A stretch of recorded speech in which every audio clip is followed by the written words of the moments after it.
Valuation of goodwill क्या सीखेंगे? Valuation of goodwill.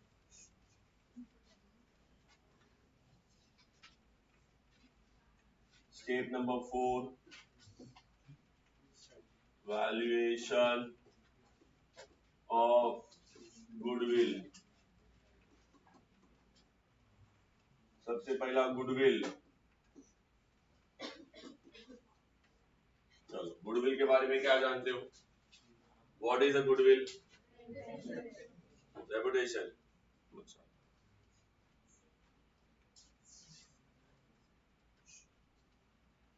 मैं तेरी बहुत इज्जत करता हूँ, बहुत रेपुटेड आदमी है तू, ये तेरी गुडविल है। तू ही तो बोला रेपुटेशन गुडविल होता है।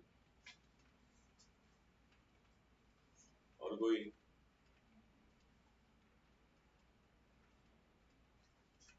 जाओ रेपुटेशन दिखा के 2 किलो भाजी लेके आओ।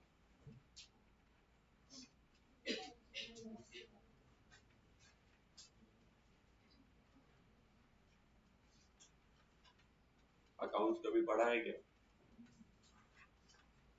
इसलिए कहता हूँ भाजी पालक बेचने वालों से सीखोगे तो भाजी पालक ही बेचोगे। बुरा नहीं है बेचना, पर दिल खोल के वही काम करें। चल अब क्या ग्रैंड सैल्यूट दो?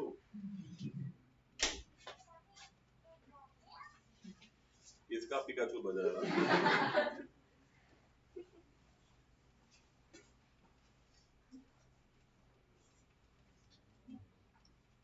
अकाउंटेंसी में सिर्फ मॉनेटरी वैल्यू रिकॉर्ड होती है। क्या रिकॉर्ड होती है? Monetary value. कहते हैं goodwill it is money value of reputation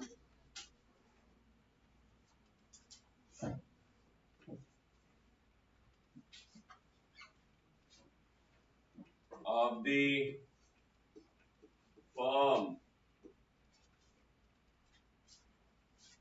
कहते हैं गुडविल क्या होता है?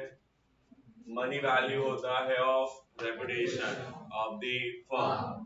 फर्म के रेपुटेशन का मनी वैल्यू, उसे क्या कहते हैं? गुडविल। क्या कहते हैं? Goodwill. It means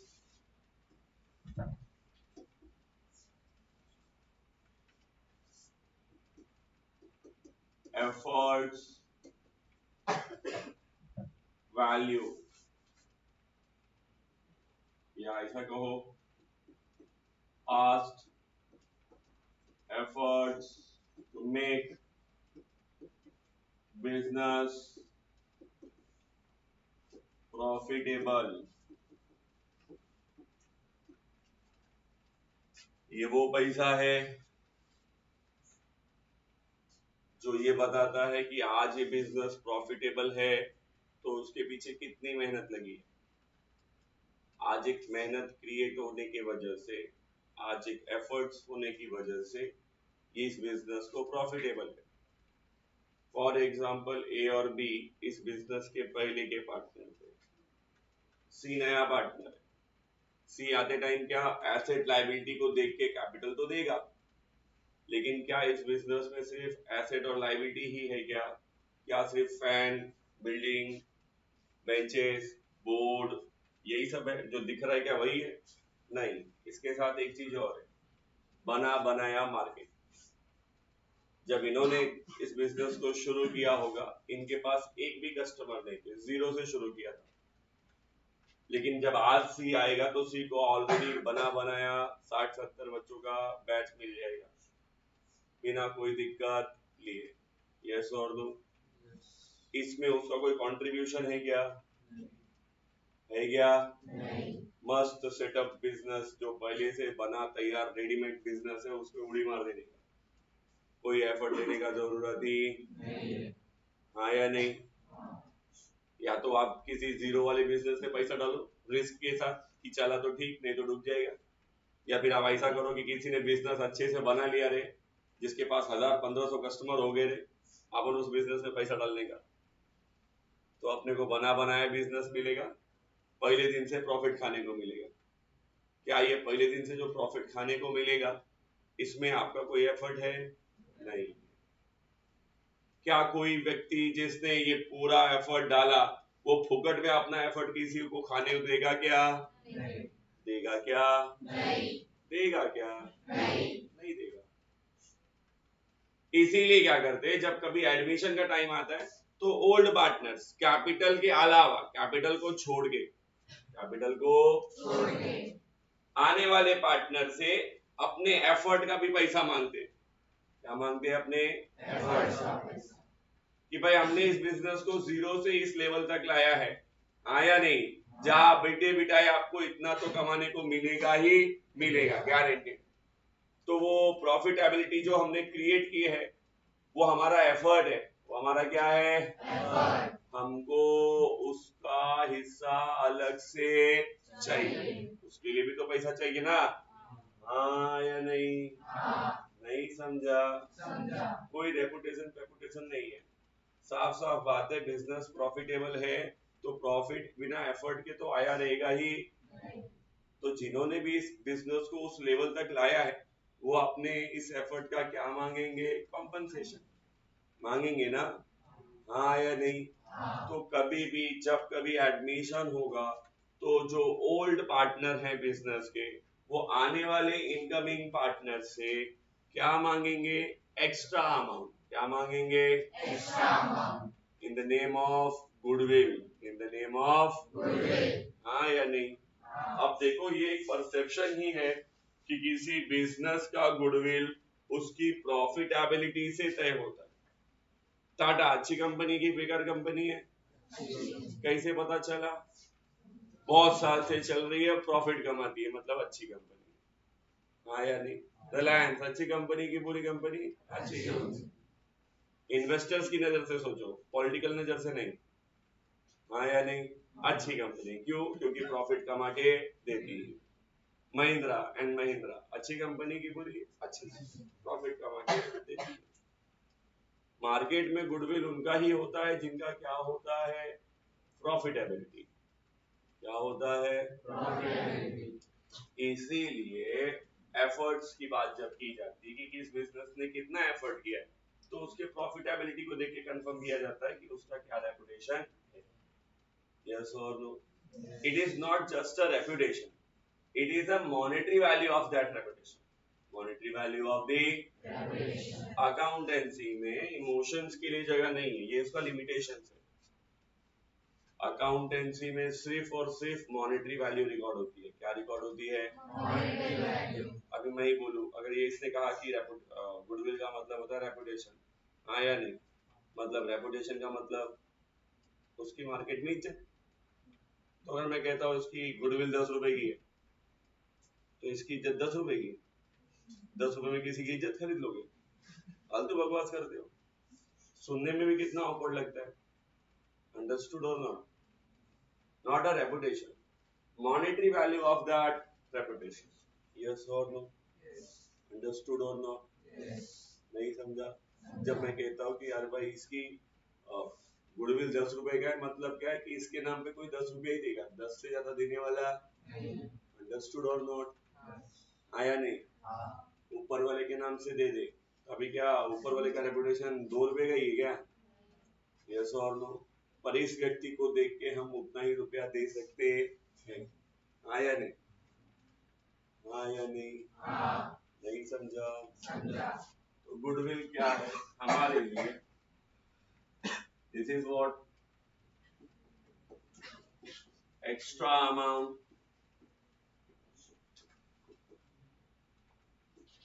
needs to bring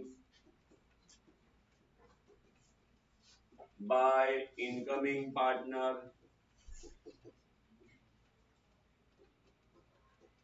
apart from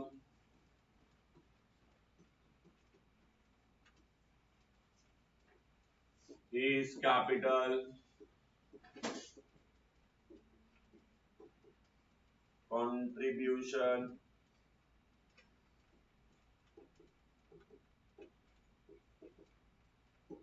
which is distributable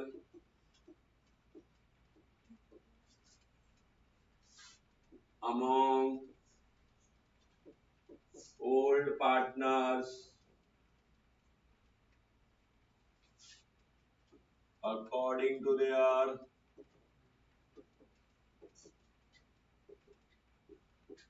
sacrifice ratio, according to their sacrifice ratio, आने वाला व्यक्ति कहते हैं एक्स्ट्रा अमाउंट ना, दैट मीन्स गुडविल, यस और no, yes, needs to bring का मतलब है लेके आना चाहिए, जरूरी है। बाय इनकमिंग पार्टनर, आने वाला नया पार्टनर अपने साथ एक्स्ट्रा पैसा लाना चाहिए।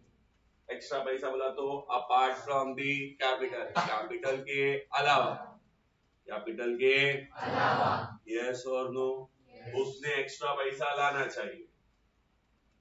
विच इज डिस्ट्रीब्यूटेबल, जो कि क्या है, डिस्ट्रीब्यूटेबल है, बटेगा, किसमें बटेगा, अमॉन्ग ओल्ड पार्टनर, किसमें बटेगा, among old partners, according to their sacrifice ratio, सीधी सी बात है।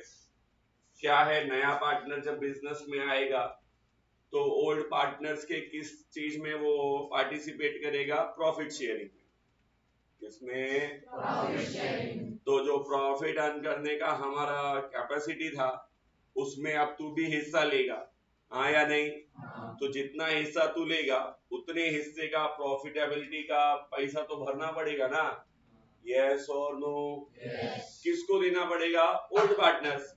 नया पार्टनर आता है तो किसकी जगह लेता है, ओल्ड पार्टनर्स की, हाँ या नहीं, तो जिसने भी नए पार्टनर के लिए जितना सेक्रीफाइस किया है, जितनी जगह छोड़ी है, उसको उतना गुडविल मिलेगा।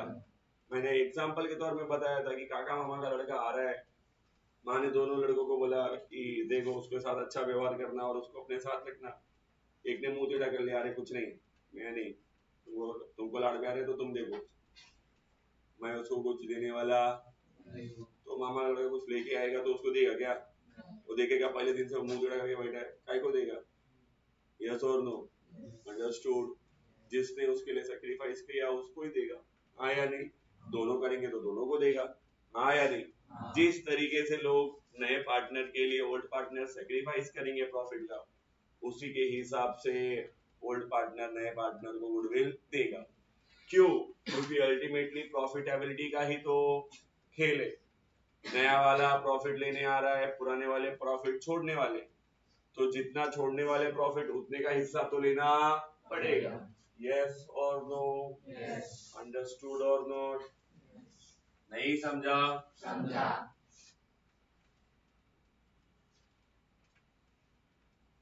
देयर आर 3 मेथड्स, अरे देयर आर, अभी तुम्हारे एज में 2 methods,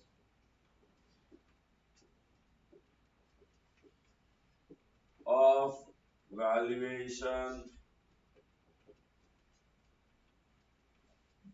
there are 2 methods of valuation। Goodwill को वैल्यू करने का 2 तरीका है, पहला है एवरेज प्रॉफिट मेथड, पहला क्या है, average profit method, सीधी सी बात है, गुडविल का कैलकुलेशन हमेशा प्रॉफिट के बेस पे ही होता है, और दूसरा है सुपर प्रॉफिट मेथड, क्या है, super profit method, गुडविल को वैल्यूएशन करने के 2 तरीके, गुडविल कितना लाना चाहिए, कैसे लाना चाहिए, का गुडविल का अमाउंट काउंट करने का 2 तरीका है, या तो एवरेज प्रॉफिट के हिसाब से या सुपर प्रॉफिट के हिसाब से। क्या होता है एवरेज प्रॉफिट, मोस्ट इंपॉर्टेंट तुम्हारे एचएससी में तो एवरेज प्रॉफिट ही है। एवरेज प्रॉफिट का मतलब अगर किसी को मानना पड़ेगा, मैं बोलूं कि भाई चलो ठीक है, ये दोनों ओल्ड पार्टनर थे, मैं नया पार्टनर हूँ, ये बोल रहे कि भाई सर कैपिटल के अलावा हमको गुडविल भी चाहिए, मैंने बोला ऑफ कोर्स अच्छी बात है, कितना चाहिए, तो क्या ये जो भी मुंह खोल के मांग लेंगे पैसा दे दूंगा क्या, एक प्रॉपर वैल्यूएशन होना चाहिए।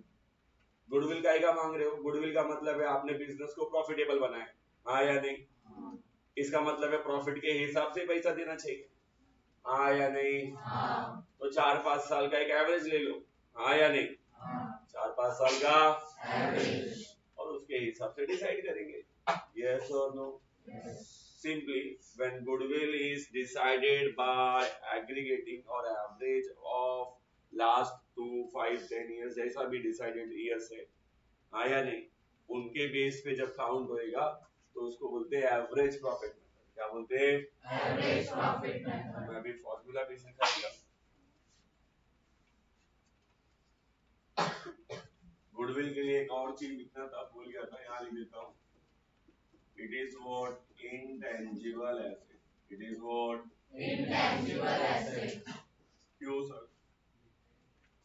अच्छा दिखाई नहीं देता है? मस्त होता है। हाँ हाँ सही बताया भाई, हम क्या जबरदस्ती ना बोल दूं। गुडविल देखो, हेरम का रेपुटेशन क्या है? अभी रोड पे पकड़ के किसी को कॉलर पकड़ के पूछ नहीं सकता, बोल हेरम कितना रेपुटेड, कोई ऐसा बताएगा क्या? हाँ, लेकिन जब कोई बोलता है भाई कॉमर्स से ट्वेल्थ करना चाहता है, ठीक है जा उधर पे हेरम पे कॉमर्स पढ़ा दे, हाँ या नहीं? इसका नतीजा ये है कि आप लोग यहाँ इधर बैठे हो, ये गुडविल का ही नतीजा है कि आप यहाँ बैठे हो, क्लासेस तो दुनिया भर के, हाँ या नहीं? और हमने इतने भी तो एडवर्टाइज नहीं करते कि जितने सब करते ना। बहुत बड़े बड़े बैनर आपको किधर दिखेंगे, फिर भी आप हो ना। यस और no? Mouth to mouth communication हुआ रहता है, पेरेंट्स ने या फ्रेंड्स ने बताया रहता है, सजेशंस। यस और नो? ये जो सब लोग आपको क्या करते हैं, मैनिपुलेट करते हैं कि नहीं इधर ही जाओ, इधर अच्छा पढ़ाते, दिस इज व्हाट गुडविल, हाँ या नहीं? अब आप आए हो तो ऑफ कोर्स बिजनेस क्रिएट हुआ है, हाँ या नहीं? अंडरस्टूड और not?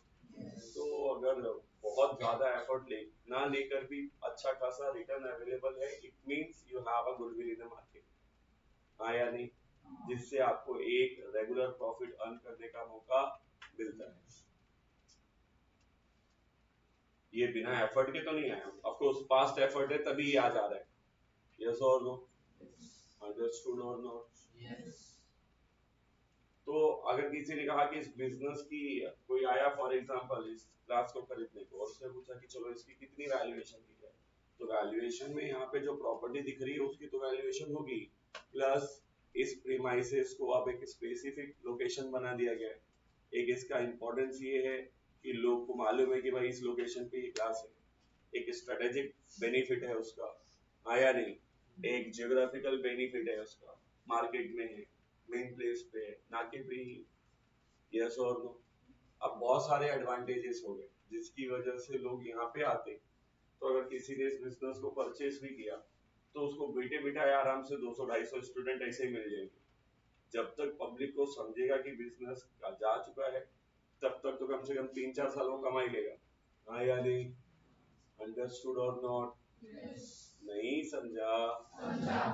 That is what goodwill, that is what that is intangible thing. Yes और नो? इस बिजनेस में एक चीज और है, एफर्ट। वो ऐसे नहीं दिखती पर वो है, वहां से नहीं दिखेगी, यहाँ आके खड़े हो जाओगे तो दिखेगी। अंडरस्टूड और नॉट? इसको किसी रियल कंटेंट मतलब ऐसा टेंजिबल कंटेंट में फिक्स नहीं कर सकते, दीवार पे लिखा है गुडविल, तेरा ये हमारा गुडविल, नहीं पॉसिबल नहीं है।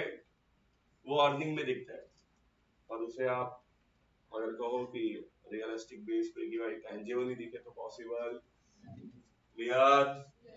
Understood?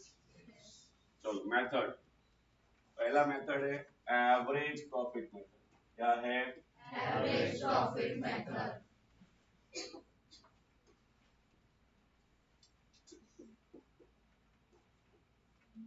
Average profit method,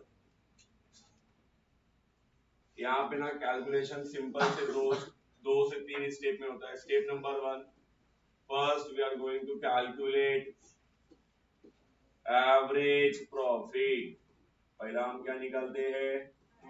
average profit. Average profit निकालने का फॉर्मूला बहुत सिंपल है, बचपन से जैसे एवरेज निकालते थे वैसे ही निकालने का। First take a total of profits, total of profit. हाँ या नहीं? प्रॉफिट का टोटल कैसे निकालेंगे? 4 साल, 5 साल, 6 साल का प्रॉफिट दिया है तो सारे ईयर्स के प्रॉफिट को सबको एक साथ ऐड करने का। हाँ या नहीं? सर बीच में किधर लॉस दिया है तो लेस करने का। प्रॉफिट ऐड होते हैं तो लॉस क्या होता है? लेस। हाँ या नहीं? हाँ या नहीं? Total profit divided by total number of years. Total number of, आपने 5 साल के प्रॉफिट लिए हैं तो 5 साल के प्रॉफिट को ऐड करके टोटल अमाउंट डिवाइडेड बाय कितने साल के प्रॉफिट है? 5 डिवाइड बाय 5, तो आपको एक एवरेज फिगर मिलता है कि ऑन एन एवरेज अपन हर साल कितना कमाते हैं। नहीं समझा? अपना रिजल्ट कभी देखा 10वीं का? कितना परसेंटेज मिला था? हाँ नहीं मुझे 50 ना, कैसे पता चला 50% है? क्या टोटल कर दिया? जितने मार्क्स मिले थे बस टोटल कर दिया तो 50 ही हुआ। तूने 6 पेपर लिखे और तुझे कुल मिलाकर 50 मार्क्स मिले। ये 50 क्या है? Percentage means what? Average marks. Her subject में तेरे को 50 मिला है, एक एवरेज निकाला है। किसी सब्जेक्ट में ज्यादा भी था, किसी में कम भी था, पर सबका एग्रीगेट निकाला तो कितना है? 50। पता नहीं तुम्हें पास कैसे हुए? नकल तो मारे रहेंगे 100%। जानते हो यूपी में ना एक सब्जेक्ट होता है, मेरे को बहुत खुशी है कि महाराष्ट्र में भी होना चाहिए। बहुत से लोगों का जीवन बहुत सफल हो जाएगा। गृह विज्ञान, होम साइंस, सिलाई, बुनाई, कढ़ाई, धुलाई, मकाई। क्योंकि हम मैथ्स के साथ बहुत नाइंसाफी करते हैं, बेइज्जती करते रोज रोज उसकी। Whenever I'm saying that if you have got 60%, it doesn't mean कि आपने हर सब्जेक्ट में 60 मार्क्स लिया है। It means on an average you are earning 60 marks in each subject. How it counts? Taking total of marks obtained divided by total marks exams कितने का था, and you got the average percentage. पर अफसोस हमको सिर्फ खाने को आता है, घूमने को आता है। एक्चुअली ना तुम लोगों को किसी ने मस्त बेवकूफ बनाया कि मॉडर्न कपड़ा पहनोगे तो मॉडर्न हो जाओगे। गवार आदमी कुछ भी पहन ले, गवार ही रहेगा। वो जब मुंह खोलेगा तो पता चल जाएगा कि वो कौन है। फुल सूट टाई बूट पहन के आया, एकदम मस्त, एकदम शेविंग बिविंग करके अच्छे से, और मुंह खोला, हाँ बोलो। तेरी शब्दों का गलत इस्तेमाल किया तो आदमी समझ जाएगा भाई तू सूट बूट पहनने के लायक है ही। बाय डिफॉल्ट तूने पहन लिया तो इससे तू बहुत अच्छा आदमी बनेगा। मेरे को देखो, मैं बेस्ट एग्जांपल देता हूँ। मेरे को देखो, दाढ़ी बड़ी है, अगर जब तक मुंह नहीं खोलता ना, दूर से लोग सोचते हैं बेरोजगार है, त्याच्याकडे पैसे पण नहीं है कि नहीं। दाढ़ी बाल कटाने के कैसा चलता रहता है ना। कपड़े पहनने का तरीका नहीं है, कभी भी कुछ भी पहन लेता हो, किसी का मैचिंग कंसेप्ट नहीं है। हाँ मैं जानता हूँ, पर मेरे को मालूम है ये परसेप्शन तभी तक रहता है जब तक मैं चुपचाप खड़ा रहता हूँ। मेरे मुंह खोलने के बाद वो परसेप्शन चेंज हो जाता है। मैं ऐसे इंस्टीट्यूशन में भी पढ़ाता हूँ जहां पे कॉमर्स के लिए 11वीं के लिए लोग 1 लाख रुपया फीस लेते हैं। 1 लाख रुपया सिर्फ स्कूल का फीस है, 11वीं। 1,50,000 12वीं। पेरेंट्स मीटिंग में बुलाए थे मेरे को, मैं बोला देखो सर कैसा ना, प्रॉब्लम क्या है कि मैं तो आ जाएगा, लेकिन जब तक मैं मुंह नहीं खोलेगा ना लोगों को समझेगा नहीं कि प्यून है कि टीचर है। और मैं मुंह खोलना नहीं चाहता क्योंकि मैं सच बोल दूंगा, पेरेंट्स को ये बात पसंद आएगी ही। जब ये सबने इंसिस्ट किया कि सर प्लीज पहला पेरेंट्स मीटिंग है, आप जाओ प्लीज सर, आप रहोगे ना तो इम्पैक्ट पड़ता है सर। मैं बोला कुछ इम्पैक्ट नहीं पड़ता, बेइज्जती बहुत होती है। क्या है, मैं उन टीचर्स में से नहीं हूँ कि जो अच्छा बोल अरे मस्त, नहीं नहीं आपका बच्चा, अरे देवता का अवतार यही आया इसमें, अरे यही कल किया होता है, ऐसा बोलने का मेरा आदत नहीं। नहीं माने, भेज दिया पेरेंट्स मीटिंग में, बैठा था। पहले तो मैं देखा कि पेरेंट्स मेरे को देख के सोच रहे कि इससे बात करने का कि नहीं करनी, पर क्योंकि वाइस प्रिंसिपल साथ में बैठी थी, उन्होंने बोला अकाउंट्स के सर यही है। पेरेंट्स ने पहले बोला नहीं नहीं आप, बच्चा बोलता है आप बहुत अच्छा पढ़ाते हो। मैं बोला पर आपका बेटा एकदम गधा है, नालायक है, और अगर आपने अभी उसे नहीं सुधारा तो आप अपने साथ साथ आपकी जिंदगी में बर्बाद कर दिया। वो शॉक हो गए। मैं बोला कभी उसका बुक नहीं देखा, बुक देखो, आपके बेटे को एटलीस्ट करने नहीं आता। मैं बहुत खुश हूँ कि मैं ऐसे बच्चों को भी पढ़ाता हूँ जो अपने माँ बाप का 18,000 रुपए ही बर्बाद करते हैं। यहाँ तो लोग लाख रुपए बर्बाद कर रहे हैं, इस हिसाब से तो कम ही बर्बाद कर रहे हैं। वो शॉक हो गए। फिर मैंने कहा उनको जितनी प्रॉब्लम थी सब बता दी। आपका बेटा सीधा नहीं बैठता, उसको हर 5 मिनट में अपने दोस्त का मुंडी देखने का कि कहीं वो बदल ना जाए, उसे लगता है टीचर नहीं देख रहा है, सब देख रहा है। यही करना था तो उसको किसी स्टेट बोर्ड के स्कूल में डाल दो, सस्ते वाले कॉलेज में 8-10 हजार। एडेड कॉलेज रहेगा तो 500 रुपए में भी एडमिशन हो जाएगा। पढ़ाओ ना तो दिक्कत नहीं, इतना पैसा काहे को खर्च करते, सीखना ही नहीं है।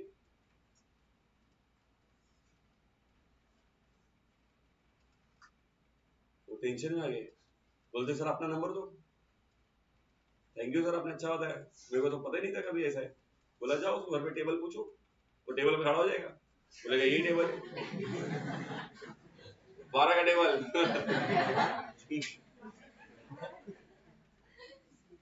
आजकल की जनरेशन बहुत आगे। बोलते नहीं सर, मेरे को तो बोला कि हमारे सर यूट्यूब पे पढ़ा थे तो हम दिन भर यूट्यूब पे पढ़ते। बोला मैंने आज तक कभी किसी को यूट्यूब पे नहीं पढ़ा और कोई लेक्चर में यूट्यूब पे नहीं देता, मैं एकदम सामने खड़ा हूँ। अरे अगर मैं सामने खड़ा होके नहीं समझा पाया तो ऑन स्क्रीन आके मैं कभी किसी को समझा ही नहीं सकता। मैं सामने खड़ा हूँ, अगर आपके बच्चे को मेरी बात समझ में नहीं आ रही, रिजल्ट में नहीं दिख रहा, बोलते अरे एफर्ट तो हमारा बच्चा इतना लेता है सर, क्या बताए, दिन रात पढ़ाई करता है, तो कितना मिला 30 में से 10, मस्त पढ़ा, ऐसा थोड़ा दिन और पढ़ने दो, फेल ही हो जाएगा। ऐड करने को इसमें भी बहुत लोग हैं, ऐसा नहीं है, असो नहीं, दूसरे प्रोसेस पहले खुद को देखो। आप में से बहुत से लोग ऐसे जो बाजू वाले का टोटल देखने के बाद अपना टोटल करते हैं। एड लेस करने को दे दो तो 4 साल लग जाएंगे। और फिर ये आप सोचो, ये ऐसे भी लोग हैं जो बड़े होकर अपने माँ बाप से जायदाद मांगने वाले, मेरा हिस्सा 5 रुपए में दिया, बोला तेरा हिस्सा यही है, तो मांग भी लेंगे हाँ यही से, क्योंकि बाकी तो आता नहीं ना। आता है कभी हिस्सा करने? आता है? कुछ नहीं आता। तुमको बेवकूफ बनाना दुनिया में सबसे आसान है, क्योंकि तुमको बेसिक मैथ्स भी नहीं आता। वो देखा ना, वो एक पिक्चर है जिसमें वो अक्षय कुमार, ये तेरा, ये इसका, ये भगवान का और ये मेरा, भगवान को तुम्हें लेके जाऊंगा ना चढ़ने को, हाँ तो फिर ये वो तुम्हारे साथ ही है, तुम्हारे साथ एकदम इजीली कोई भी फ्रॉड कर सकता है, क्योंकि रिजल्ट लेने से कोई पास नहीं होता, रिजल्ट आने से कोई पास होता है। तो कहने का मतलब मेरा बहुत सिंपल है, इंटेलेक्चुअल बनो, दिखो ना दिखो उससे कोई फर्क नहीं पड़ता, होना चाहिए। इंटेलेक्चुअल आदमी दिखने से कोई मतलब नहीं, एकदम मस्त, एकदम सूट बूट, एकदम नीट एंड क्लीन बैठे हो और दिमाग में कचरा हो रहा है तो तुम कचरा ही हो। हाँ अगर तुम कचरे जैसा दिख रहे हो लेकिन तुम्हारा दिमाग एकदम इंटेलिजेंट, हाँ तब तो तुम इंटेलिजेंट ही हो, क्योंकि पहनावे से और दिखावे से कुछ होता। दिखावे की चीज कुछ दिन तक चलती है, उसके बाद खत्म हो जाती है, बट क्वालिटी परमानेंट होती है, वो कभी खत्म होती। बात समझ में आ रहा है? मैं 60 के साल, जब मैं 60 साल का अगर हुआ, अगर बचा रहा तो, अगर कोई हादसा ना हुआ तो 60 साल के बाद भी मैं पागल कहलाऊंगा, लेकिन लोग बोलेंगे जरा उससे पूछ लेना, उसका कैलकुलेशन सही है। भले किधर कोने में बैठा रहूंगा लेकिन कोई ना कोई आके पूछेगा इसको कैलकुलेट कैसे करते। तुम जब बुढ़े होंगे ना, जाते टाइम बोल के जाएंगे, चार गाली दे के जाएंगे, इसने हमारी जिंदगी बर्बाद कर दी। थोड़ा सा सीखा रहता, एडलेस करने के बाद तो जायदाद में इतना मिल रहा, इतना लेके बैठ गया, बोलता यही बहुत है। होता है ना, कभी गाँव जाओ तुमको ना दिखेगा कि मैथ्स का नुकसान कितना हुआ बूढ़े लोगों को। मेरी जमीन छीन गई, कैसा, मेरे को मालूम ही नहीं, तभी मैं छोटा था ना, मेरे को मालूम नहीं था ना, ऐसा था ना, वैसा था ना। और जब तुमको एम्पावर करने का टाइम आता है तो तुम्हारे चल बेवकूफी लगा लो, मस्त दबदबे में रहेंगे, है ना। एक जन गए थे रिसोर्ट, अभी तक आए नहीं।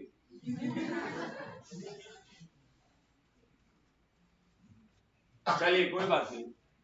एवरेज प्रॉफिट निकालने का तरीका क्या है? What does mean by average profit? कि पिछले सालों में मैं कितना प्रॉफिट ऑन एन एवरेज कमा रहा हूं। ऑन एन एवरेज का मतलब हो सकता है किसी साल में ज्यादा कम, बट एक लेवल निकालू तो एक लेवल क्या आएगा। निकालने का तरीका सिंपल है। एक घर में 3 भाई है, एक 3 रोटी खा रहा है, एक 2 खा रहा है और एक 4 खा रहा है, हाँ या नहीं? 4 3 और 2, 4 3 और 2, तो टोटल कितनी रोटी खा रहे? 4 और 3 7 2 9, 9 रोटी खा रहे। मतलब माँ एक एवरेज पकड़ के चलेगी कि 3 बच्चे में 9 रोटी खा रहे, मतलब ऑन एन एवरेज एक बच्चा कितना रोटी खा रहा है? 3, हाँ या नहीं? ये एवरेज निकाला जाता है। हो सकता है कोई ज्यादा खाता रहेगा और कोई कम खाता रहेगा, बट एक एवरेज कैसा निकालते? Taking a total aggregate, yes और नो?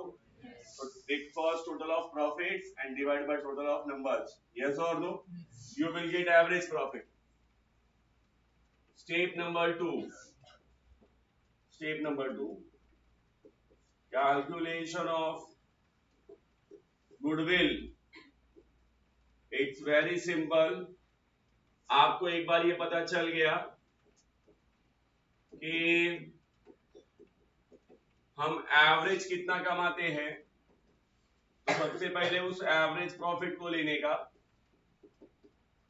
उस एवरेज प्रॉफिट को लेने का और मल्टीप्लाई करने का। या तो क्वेश्चन में नंबर ऑफ ईयर्स दिया रहेगा, नंबर ऑफ ईयर्स परचेज दिया रहेगा, या फिर दिया रहेगा number of times, number of. बोलते हैं कि गुडविल, हमारे फर्म का गुडविल कितना है, तो भाई जो भी हमारा एवरेज प्रॉफिट है उसका 3 टाइम्स, जो भी हमारा एवरेज प्रॉफिट है उसका 3 टाइम्स। एक एवरेज प्रॉफिट आया 10,000, तो 3 टाइम का मतलब 30,000, हाँ या नहीं? या फिर ऐसा क्वेश्चन में बोला रहेगा कि whatever average profit comes that's 3 years purchase.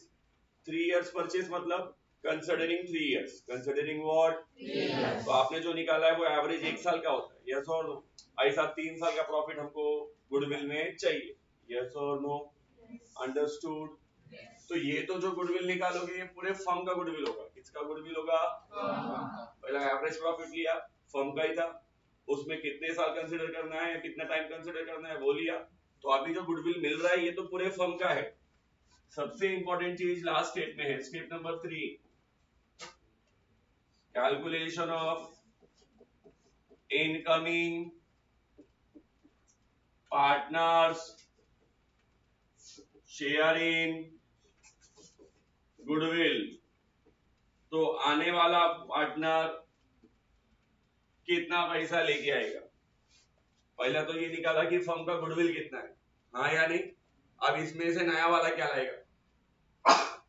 एक बात बताओ, ट्रेन में सीट बुक करते हो, हाँ या नहीं?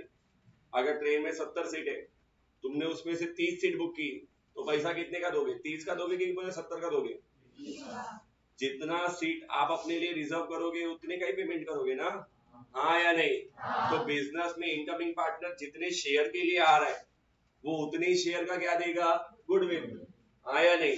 वो बिजनेस में आ रहा है तो बिजनेस का पूरा प्रॉफिट अकेले तो खाने वाला नहीं है, हाँ या नहीं? बिजनेस के प्रॉफिट में वो एक हिस्सा लेगा ना, हाँ या नहीं? तो भाई मैं आपके बिजनेस में आके आपको घर से निकाल थोड़ी रहा हूँ, आप भी घर में रहने वाले हो, मैं भी रहने वाला हूँ।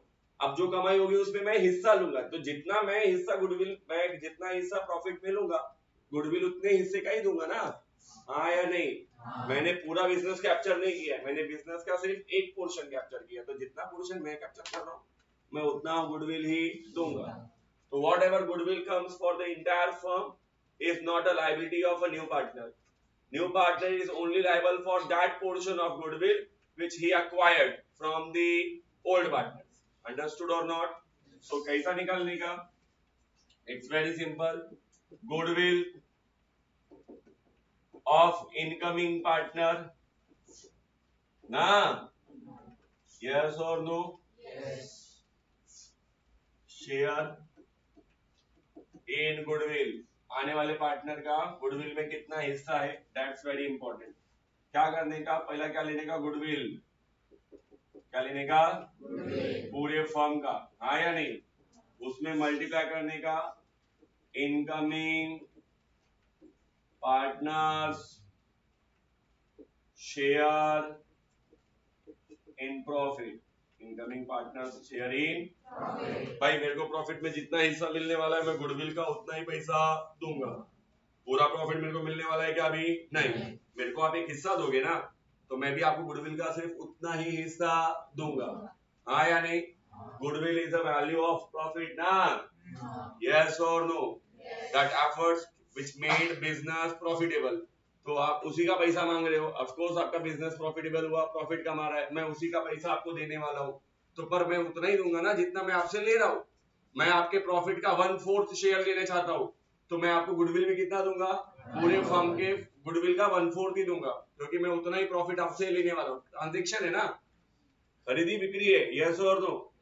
आप मेरे को फ्री में जगह नहीं दे रहे हो, मैं उसके लिए आपको उतना पेमेंट करूंगा, तो जगह जितना लूंगा उतना ही पैसा दूंगा ना, उससे ज्यादा दूंगा क्या? नहीं समझा? यस और नो? लिखो फटाफट। एक एग्जांपल क्वेश्चन देता हूं तो अच्छा समझेगा।